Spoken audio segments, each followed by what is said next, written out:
Di tengah memanasnya konflik Ruben Onsu dan Sarwenda, Bertrand Peto kembali membuat pengakuan yang mengejutkan publik. Melalui unggahan di media sosial, putra angkat Ruben itu mengaku pernah mendapat perlakuan fisik dari sosok yang disebut sebagai tante.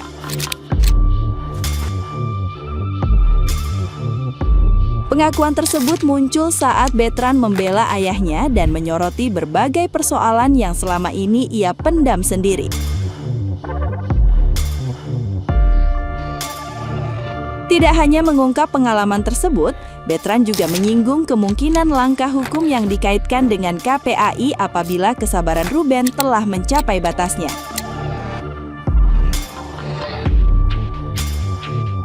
Ia menilai ada pihak yang selama ini berusaha merusak citra Ruben di mata anak-anak. Curahan hati itu langsung memicu perhatian luas dan menambah panas polemik yang terus berkembang antara keluarga Ruben Onsu dan Sarwenda hingga saat ini.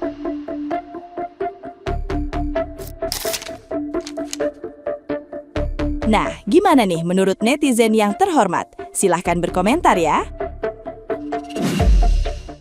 Kemana tuh? Adanya siapa itu? Yang namanya Wen itu?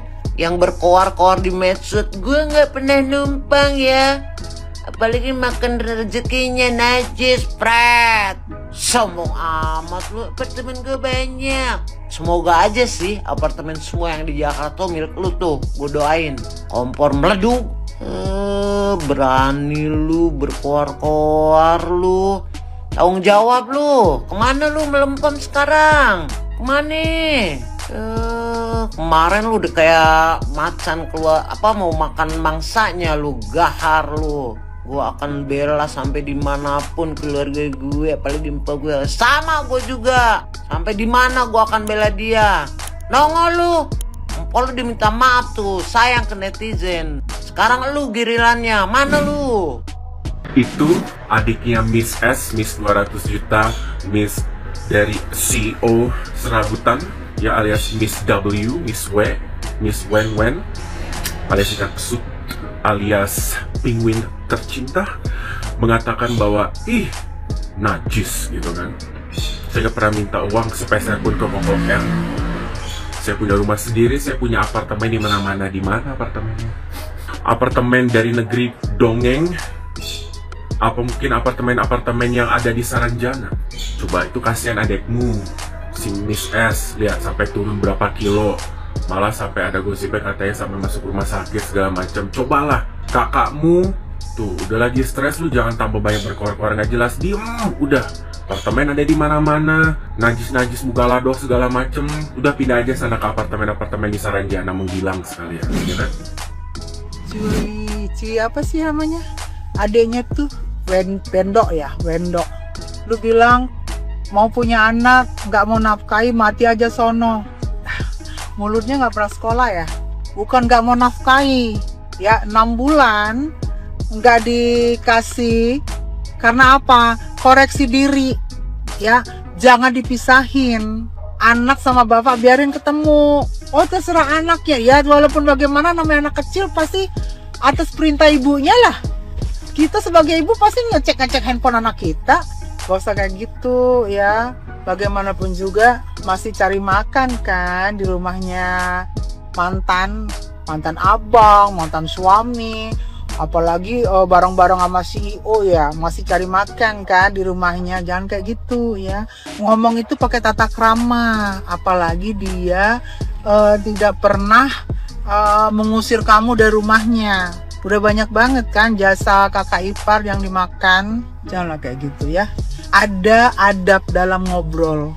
Ya ada adab. Oke? Gak usah bawa-bawa agama, gak usah ya. Adab yang penting adab. Tahu? Tuh kan kalian udah ngikutin nggak? Kalau ternyata Onyo itu pernah digampar entah sama S atau sama adiknya si W itu.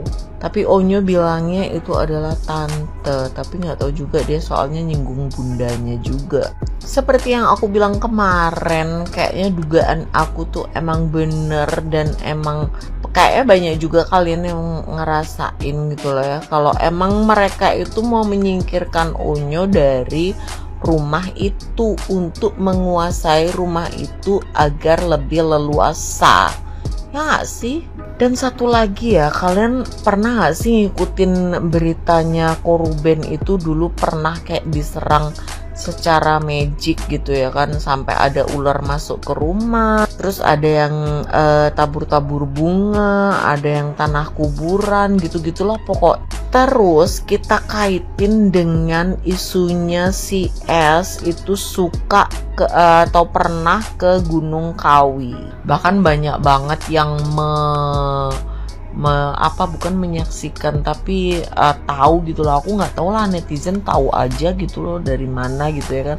Tapi ada juga karena netizen menurut aku itu ngomong nggak sembarangan, pasti mereka tuh ada buktinya gitu. Jadi menurut aku ada banget hubungannya ini amit-amit aja, amit-amit ini mungkin tuh pikiran buruk aku gitu ya, pikiran jelek aku gitu.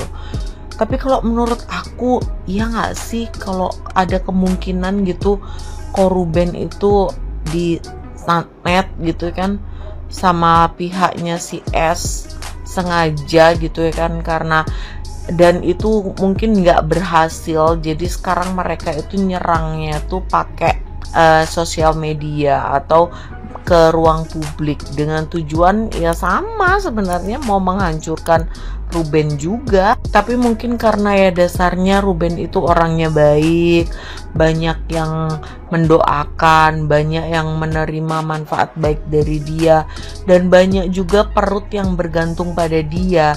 Jadi penangkalnya tuh juga banyak gitu. Tapi ini sebatas asumsi aku aja ya, asumsi liar aku. Tapi menurutku kayaknya kalian ada gede yang relate sama aku atau ada yang sependapat sama aku gitu, ya nggak sih? Coba deh kalian sambung-sambungin lagi, ya nggak sih? Ya nggak sih? Sehat-sehat deh Ruben, pokoknya lu suami ter the best, mantan suami ter the best, dan ayah ter the best. Masih tak setuju banget Ruben metik hasil dari kesabaran. Nah itu dia, makanya jadi pelajaran buat kita yang bercerai ini sebenarnya.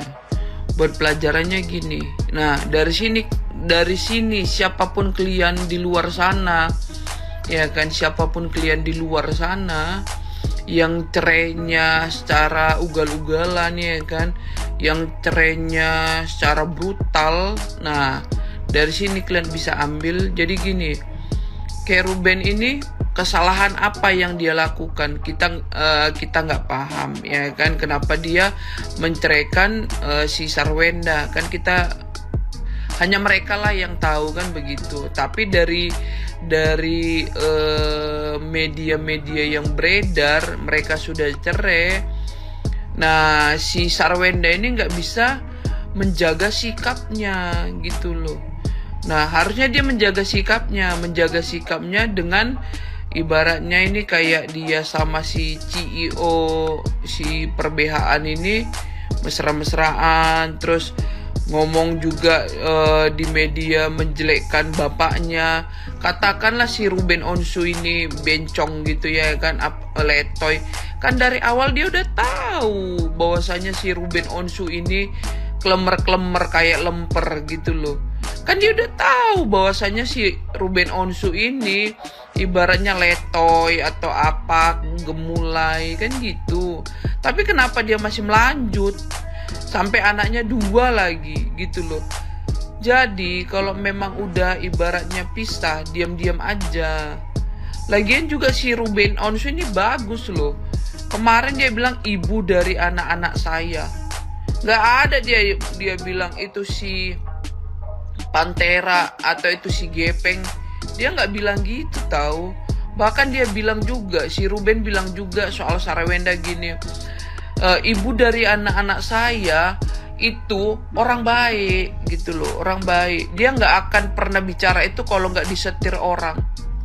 Coba bisa, ibaratnya kita itu bisa lihat loh, ibaratnya kita bisa lihat dari cara bicaranya si Ruben itu kayak apa.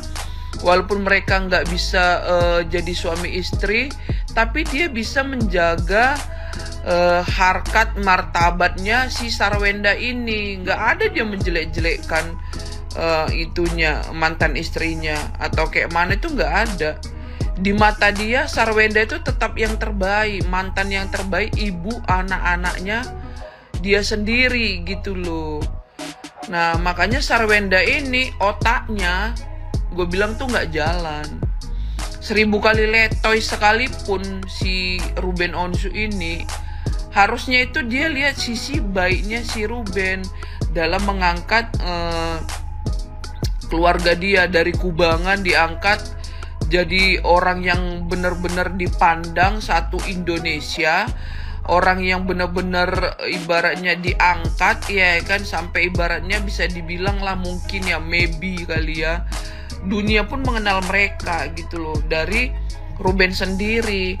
Kalau enggak mah kita nggak tahu, dia mah encik-encik lapis legit dari ini kali, dari mana, dari Tanah Abang kali ya, atau dari Bangka sana gitu loh. Jadi kita harus tahu, nggak apa-apa kita nafsu, kita punya pacar, itu nggak jadi soal. Tapi jangan kau pertontonkan juga, biar nggak merusak mental anakmu. Anakmu taunya cuma si Rubennya, bapaknya sebiji gitu loh. Dan si Ruben juga nggak, katakanlah si Ruben ada ceweknya di luar sana ya, tapi si Ruben juga nggak memperlihatkan yang gimana-gimana, masih wajar gitu loh. Ini kau sendiri yang merusak anak-anakmu. Ya kau bikinlah live. Itu kan anak baru kemarin sore, baru SD lagi kau bikin live. Sementara Tok ini juga asem juga. Anak kita live, anak di bawah umur tuh langsung di-banned. Giliran bocah aja mentang-mentang lagi viral tuh. Nah kayak gini. Jadi istilahnya itu dari sinilah kita bisa lihat kayak gimana gitu loh. Si Sarwenda juga jadi bisa belajar lebih baik lagi dari masalah ini.